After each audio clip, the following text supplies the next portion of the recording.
We talked about it all week. The only way the Cowboys were going to win was if Ezekiel Elliott carried the ball more than 15 times. The game yesterday, 25 times. You saw it prove to be correct. See, was Zeke dominating the offense the formula for the Cowboys' success, in your opinion, yesterday?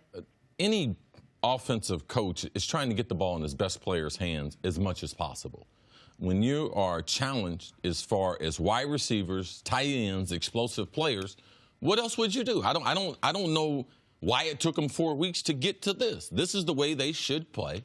What we talked about last week was Dallas's lack of an identity, and they needed every one of those yards, every one of those catches from Zeke. And this is the way they're going to have to win.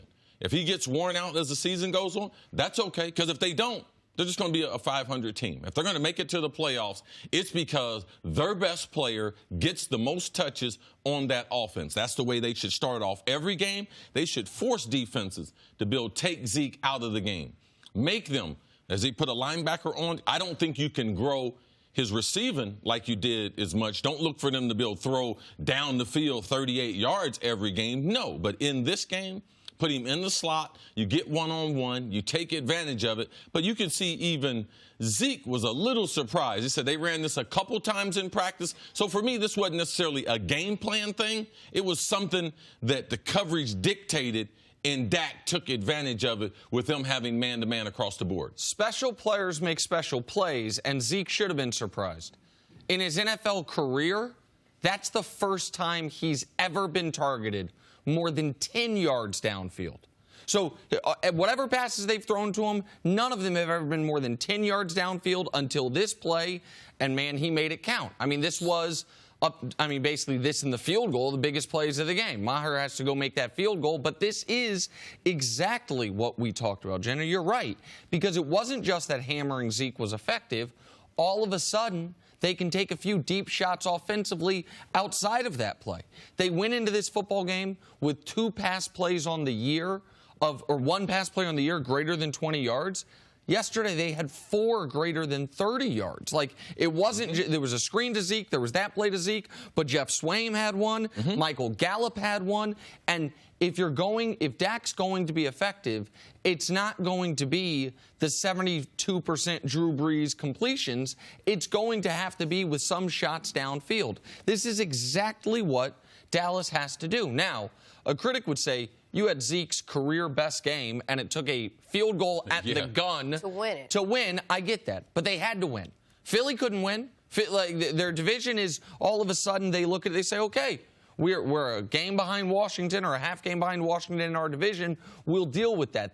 Zeke was outstanding, and if you're Dallas, you do have to have a little regret because you didn't give Zeke a chance to be this outstanding through 3 weeks. I also wonder why it took so long, but better late than never, I suppose. Did you look at this Dallas team yesterday and say, well, they were much better than I've seen the last couple weeks? Or did Zeke just finally do the thing that he needed to do to help them win? They did a couple more things. They weren't a lot better. I mean, if they don't complete this, if they don't have that drive, they lose.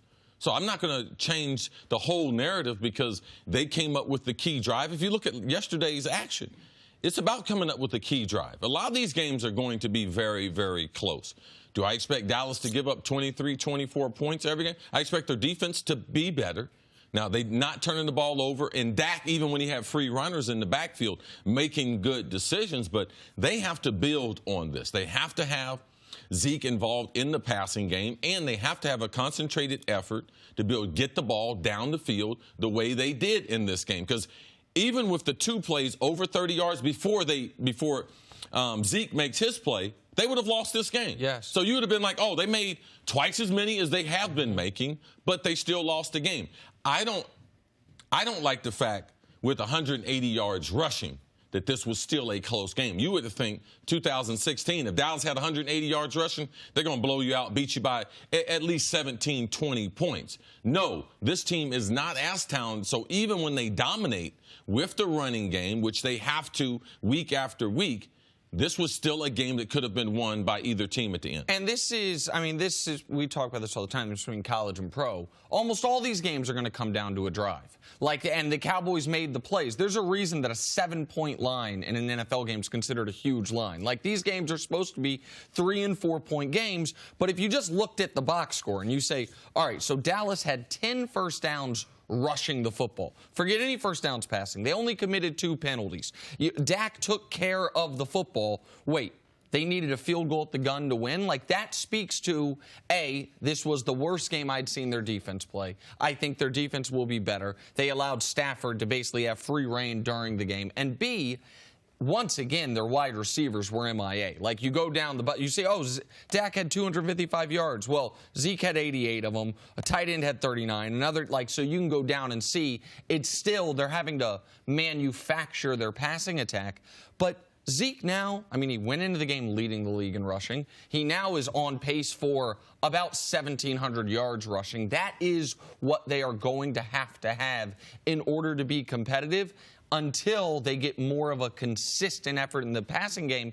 And I don't think that's coming this year. But I do want to give Dak credit, because Dak was coming off the worst stretch of football in his career, and he played a clean game. He played a good game. He broke that awful 5 straight games with under 200 yards passing streak he was on. So credit to Dak Prescott for playing well. And you could see the burden, his celebration at the end he was excited, but also I felt relieved that they got this win when he came on the field pumped up as he did. All right.